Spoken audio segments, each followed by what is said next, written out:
Welcome back, guys. I'm Jane Louise. And I'm Nishal Patel. And this is Nishal's Dishes. Yay. So today, Nishal is going to show you how to make the basis of any curry. Yeah, exciting. So this is what everyone asks for. This is what you need to really get down under your belt, and it will make the basis of all your curries before you put your meat in or vegetable in. If you got this to the point Of perfection. Yes. Yeah, it changes it. It changes your dish. So what I'm going to do is I'm going to put in the description of the ghee of a previous video, so you can go back and look at that if you want to see how to make ghee, or you can use normal oil. We're showing you both ways. And in a previous video we showed you this cumin, Coriander and spice mix. yeah. So both those videos will be on there, and the rest you can follow from here. Yeah, so just to go through what we've got here is the ingredients. So we're going to use cumin as our spice for the curry. Then we've got turmeric, that's the yellow powder. Great for, it's in most Indian curries. And I think we use it just to keep our immune system up, really. And then we've got, it smells amazing. Cumin coriander powder with a bit of cinnamon, cardamom and peppercorns, all roasted and ground up. Oh yeah, we roasted it, didn't we? I'll pop that in the description like I just said. Salt. Then we've got nice tomatoes. You can use a tin of tomatoes if you'd rather. Some chillies. If you don't like spice, then obviously don't use chillies. We've got ginger, garlic, an onion, coriander, because all Indian food has coriander. And this, for those of you who've not seen one, is these are curry leaves off my curry leaf plant that's doing so well there. So this is in a lot of our Indian cooking. Not everyone grows this at their home. It's quite difficult to grow. So you can buy this from Indian stores or international stores. But if you can't find any, don't worry about it. You can make a curry without curry leaves.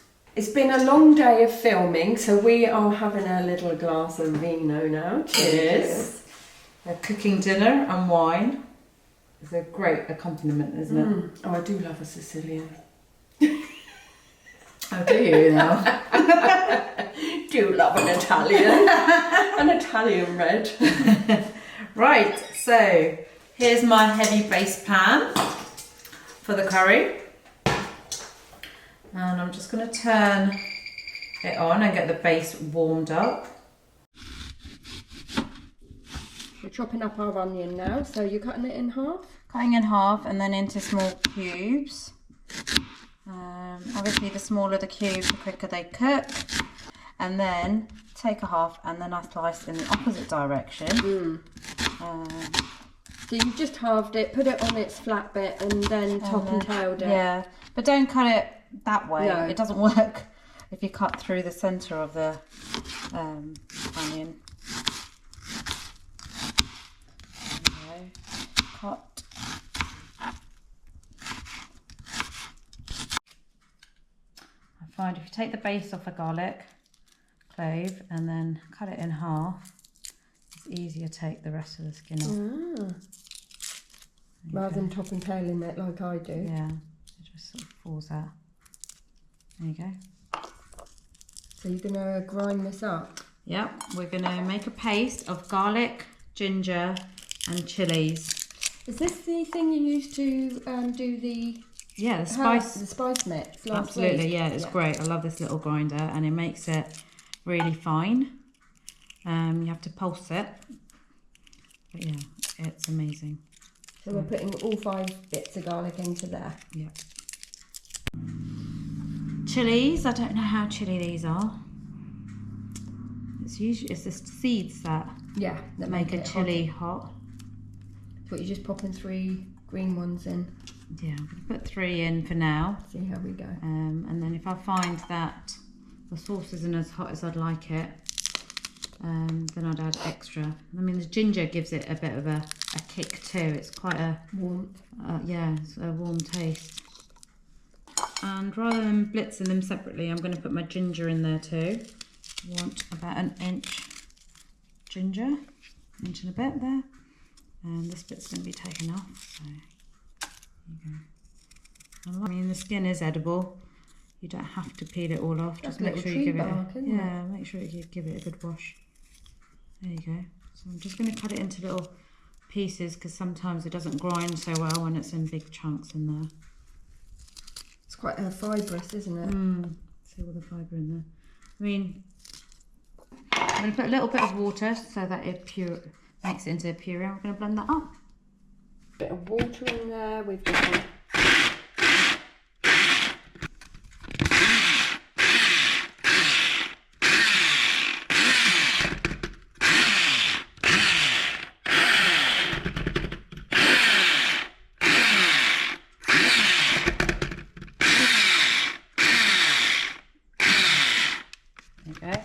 Look at this.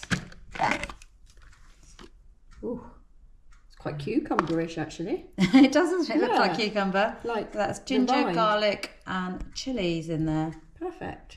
So this is full of fat and salt and a bit of milk solids. It is edible. This is the leftover from the ghee. And I am actually going to use some of it in my curry.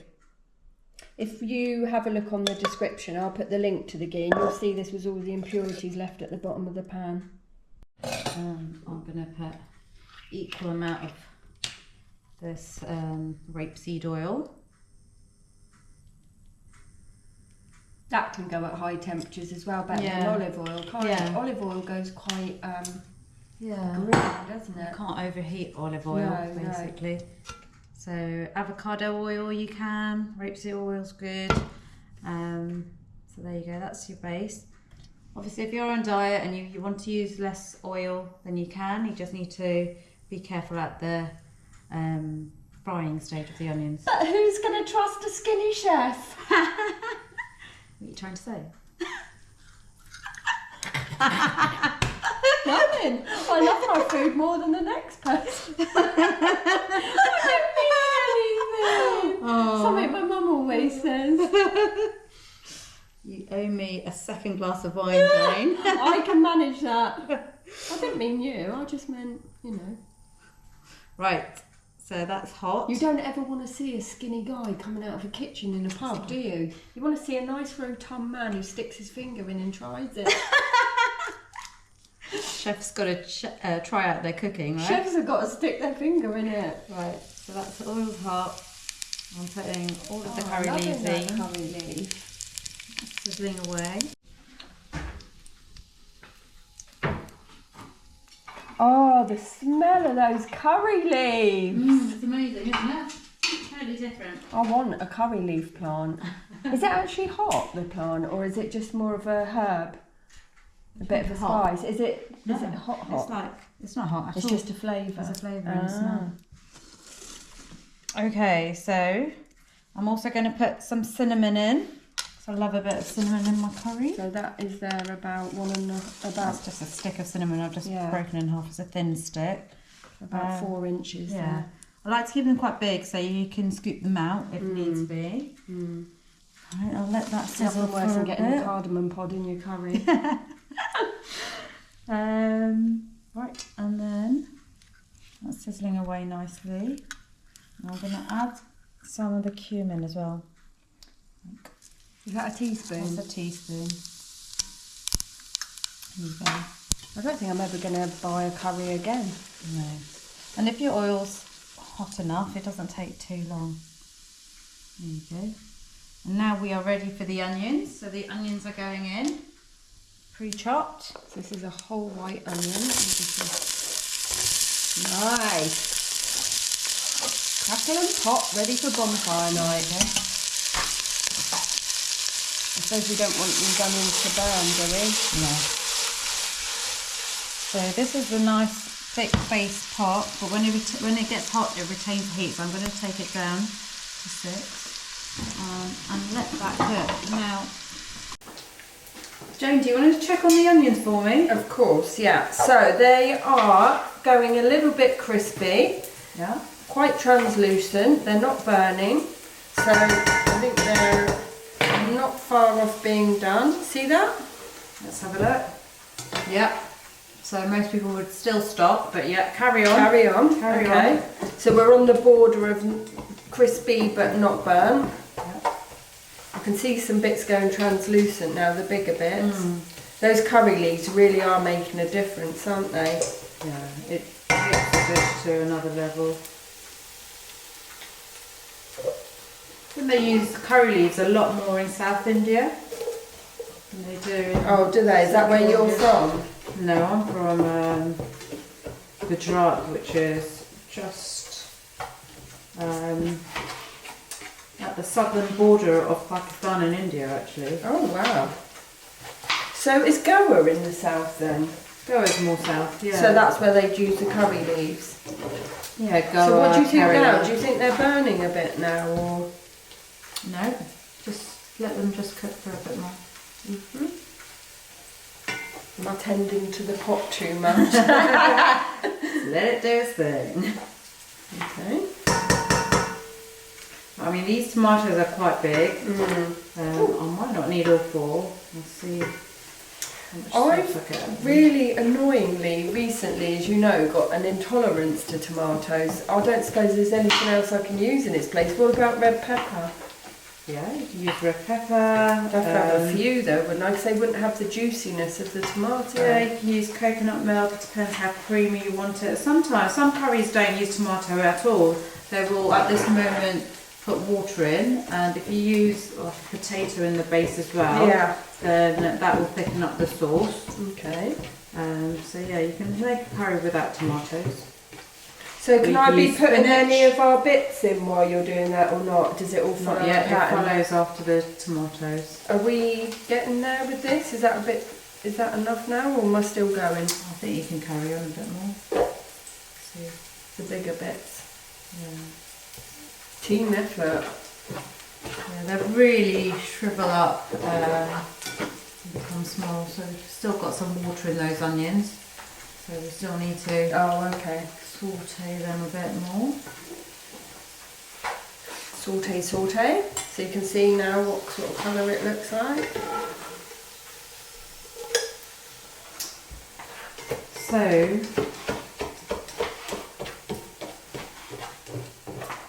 you would actually put your extractor hob on at the moment. Yeah. Usually, but we're not today, are we? No, we're not, because it comes up here because Nishal's got a flash kitchen and it would affect our filming. So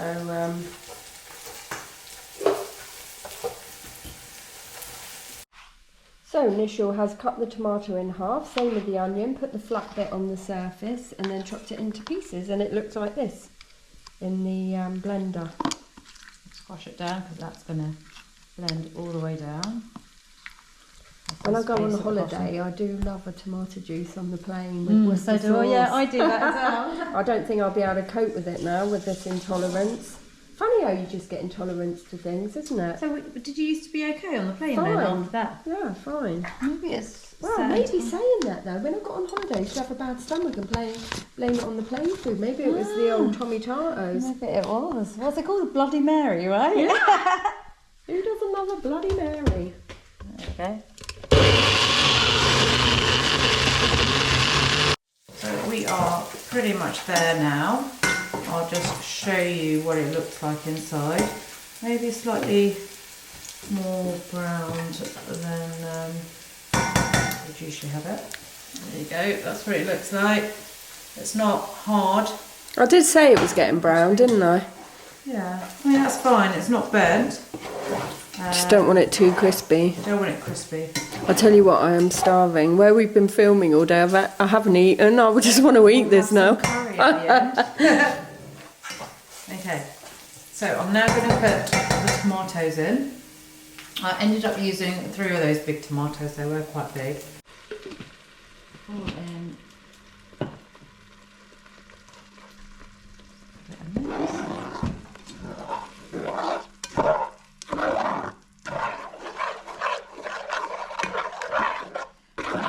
So now to this we're going to add all the spices.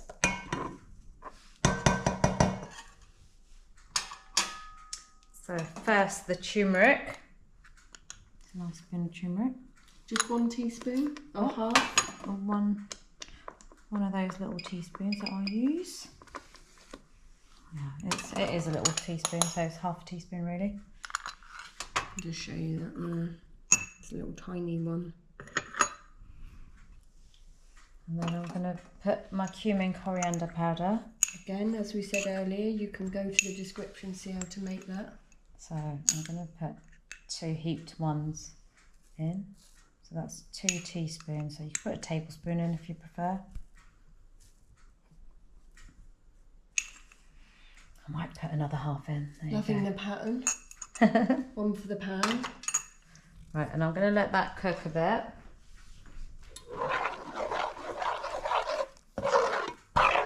We want the heat up.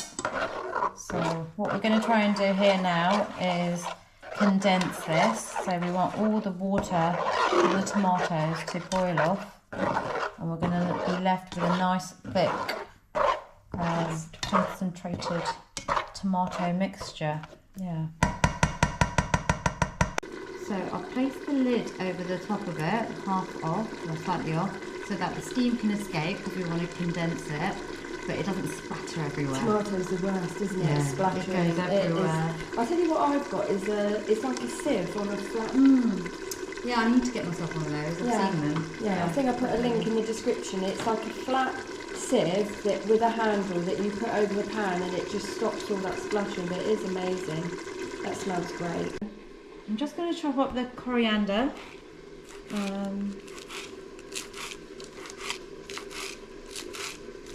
I love a herb in a jar, but I don't think you can beat fresh, can you? Fresh coriander is totally different. Fresh herbs is totally different. That's been boiling off for about 5 minutes now. It still needs to carry on. You can see there's a lot of fluid in there. You can see there's a lot of fluid in there still. So Still got a bit to go. still got a bit to go. Carry on bubbling. Take that off a bit more. Maybe I'll get you the flat sieve for Christmas. Yeah, that'd be great. You carry on condensing it and evaporating the water till the oil splits from the tomato. What do you mean by that? I'll show you when we get to that Okay. stage. Okay. So it's not splattering so much now because a lot of the liquid's gone. Yeah, absolutely. See, it's pooling in the middle.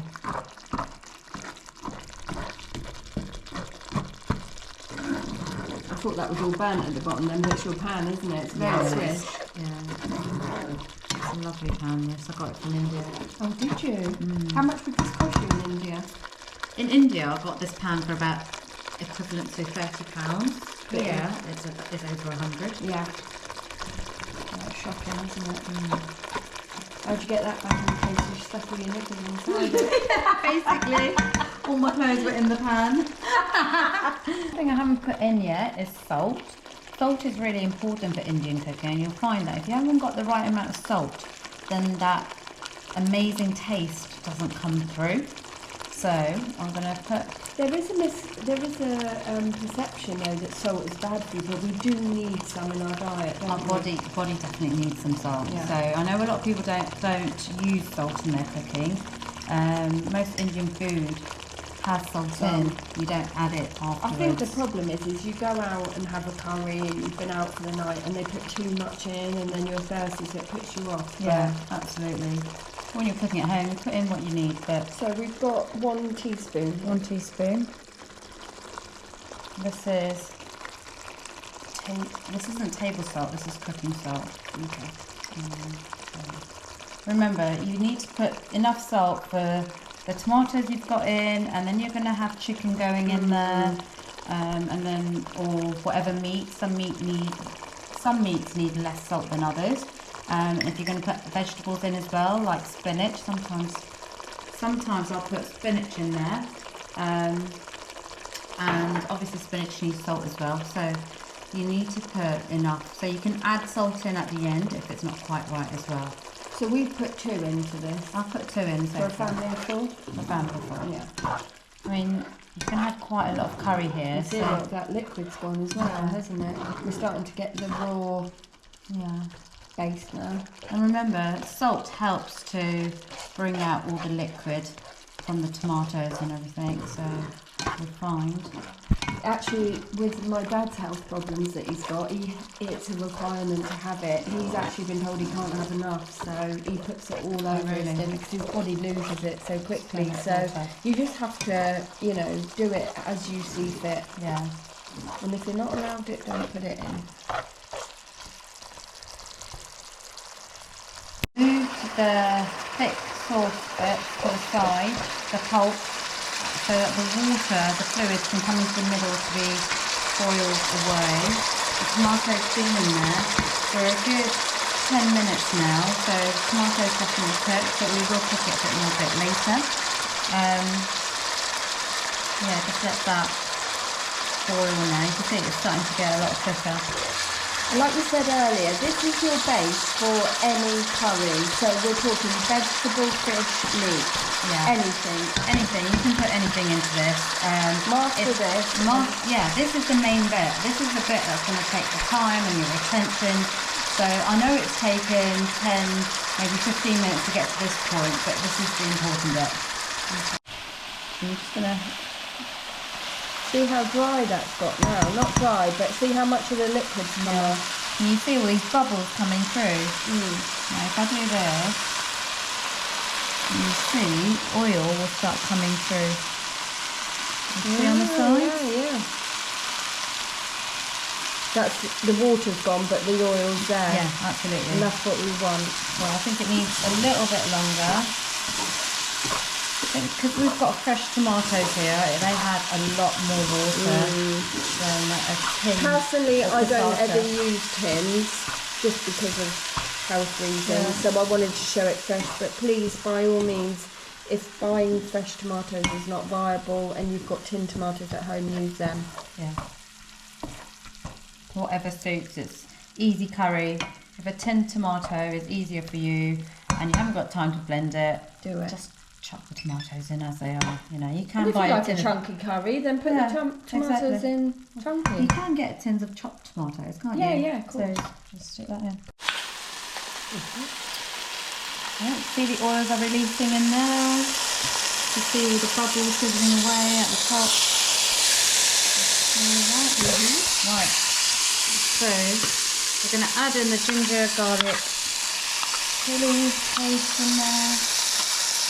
Sometimes I leave a little bit in to just put in with the curry when I put in whatever I'm putting, just so it's got a stronger taste. What do you mean by that? Oh, after you've done your paste, yeah, you then add water and then you put your chicken in or whatever.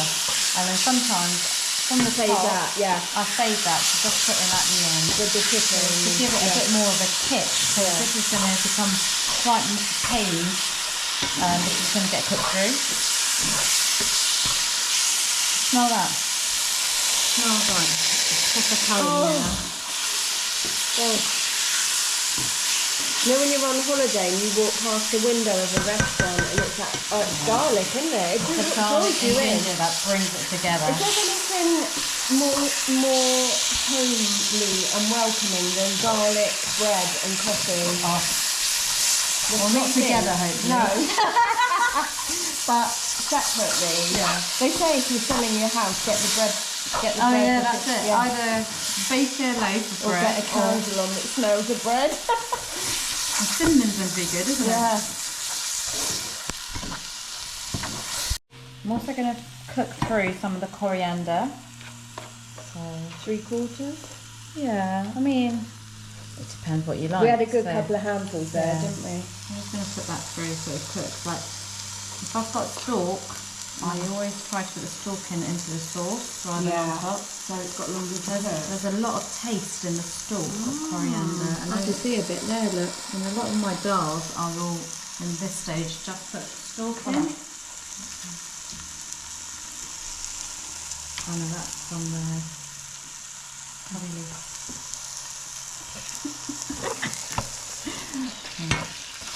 Hold that through. Curry's to live on.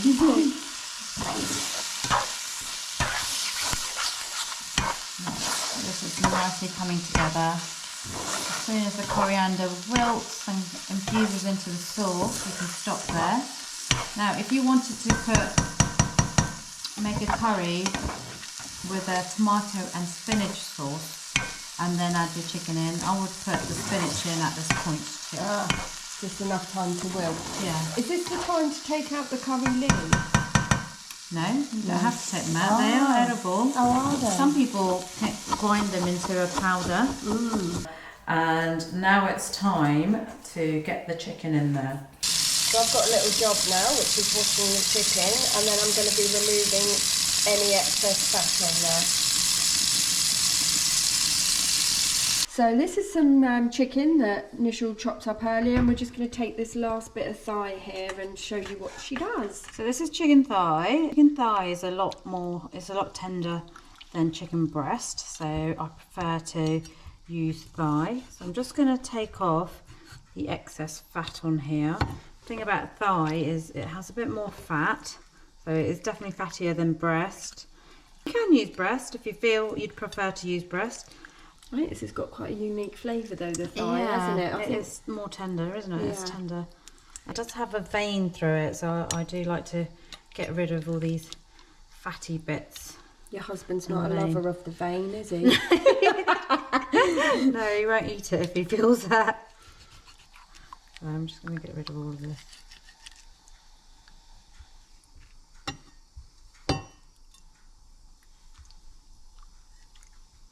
I mean, some fat is good to remain on because that will just melt off and it'll be part of the gravy anyway. But all the excess bit, just cut off.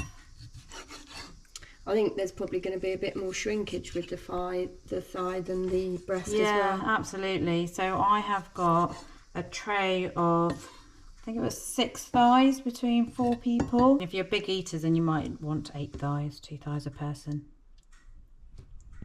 Right, I'm just going to cut it up now. Quite big chunks. Quite big chunks. So I'm going to slice it up like that and then just cut it in half. There you go. Ooh, there's a bit there that I can cut off.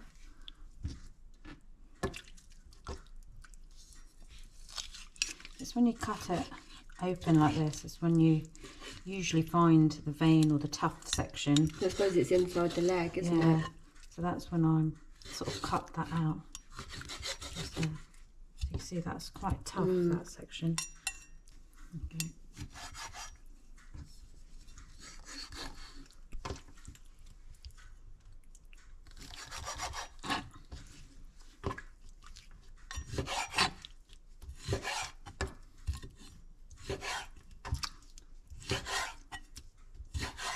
Right, so that's all that done then. Yep, that's all the meat cut up and ready for the chicken curry. So this is the speedy version. I have not marinated it. I'm just going to go right on and you know, we get that in a busy world. You don't always have time for marination. I never do.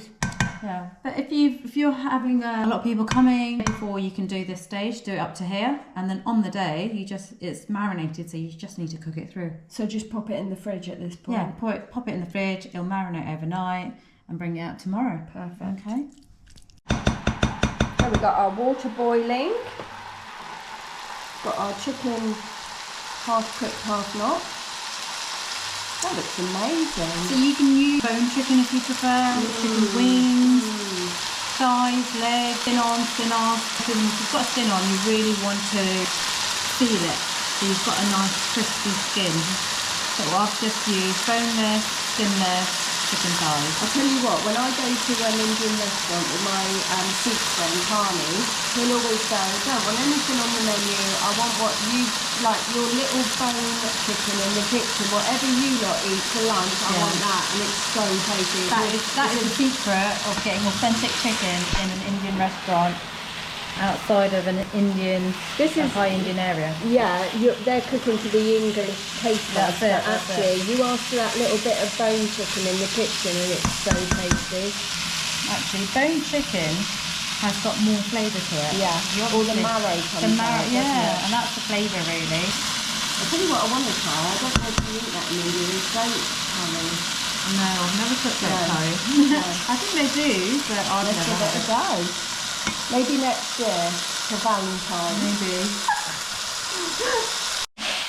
So you can see that most of that is now sealed and it's turning in colour. I'm going to add in the water now. Okay. What, just enough to cover it? Yeah, enough to cover it. Oh, that's got the fizzing. There you go. And remember, the water's going to evaporate, so add it in. You can always top it up again if it evaporates too much. So what would you put with this chicken curry? I would usually make some rice with it, pulao rice or cumin rice, naan or chapatis, salad, onion tomato salad with cumin and mint go quite nice with it. Yeah, maybe some papadums on the side. So we'll bring to you next our rices and some flatbreads next. And then you can put everything we've shown you. You've got your drinks, you've got your spices, you've got your curry base, chicken, and then some rice and flatbreads. Yeah, absolutely. But don't feel like you have to make your own flatbreads. No. When time is of the essence, what I do is I go and buy some brown pita bread. Have that. Yeah, why not? Yeah, Street food. easier. Street food. And it soaks up the curry actually quite well. Or naan. So the chicken is cooked through. I've had a little go at it. We're just going to taste it for the salt, because sometimes all the flavours of the spices don't come through if the salt isn't at the right stage. So, that's really good. That's lovely. We only used 2 spoons of salt in that, so that was good. I'm going to turn the hob down. It's boiling at the moment. I can turn it down and I just want it to simmer. I want the juices to release out of the chicken. You get a bit of an oil coming to the surface, and that's when you know that the chicken is fully cooked, especially if it's bone chicken. Oh, that's you know good it's to know, because cooked. chicken's one of those meats you cannot not cook it, can you? When your oil is surfacing, you know it's gone through, the fat on the chicken has melted and all the taste is coming through into the sauce. Obviously do taste it, give it about 10 minutes so I know the chicken is sort of cooked. And then give it a taste. It probably needs a bit more salt in it, so I will add that, and I'm going to mix some yogurt through. Cool. At this point you can put your rice on, or make your chapati, or cut a salad, because you're just waiting for it to boil and cook through. So yeah, this is the bit where you do all the other bits and tidy up. So the smell of this curry is amazing at the moment. It's quite thin for my taste at the moment, so I'm going to evaporate some of this fluid so it thickens up. Okay, so I like my chicken to have a bit of creaminess to it, and so I'm going to add some plain yogurt. What plain yogurt does is it also gives it a bit of sourness too, so then you don't need to add too much lemon to it if you like your curry with a bit of sourness. So this is 2 tablespoons of plain yogurt. Of plain low fat yogurt.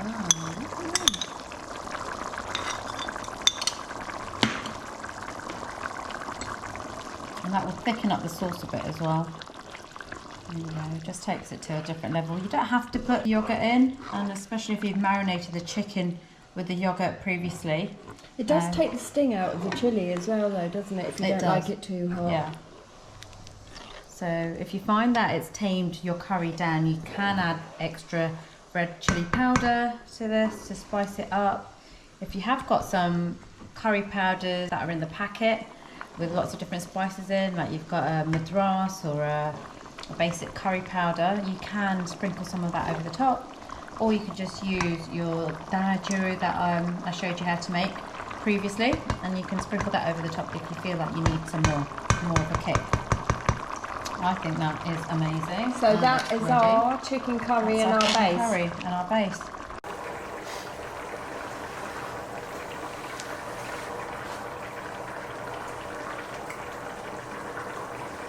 Is that good? Yeah? Yeah. Best curry you've tasted? Yeah. I actually gave this recipe to a friend of mine who cooks curry for her family every Friday, and she's not Indian, and she made it for her mum this one Friday, and her mum went, "What have you done different? Keep doing it. This is amazing." Oh wow. And for Christmas I'd made her some of that curry spice powder that we made last time, and so yeah, she used that in her curry mix. There you go. We can't even wait for it to finish cooking. We're right in the pot. We've been filming all day. I'm so hungry. I think we could turn that off.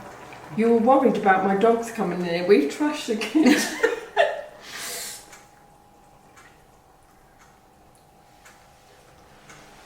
We're having a Nigella moment now where we're just tucking in. Are these like little bowls for the borrowers?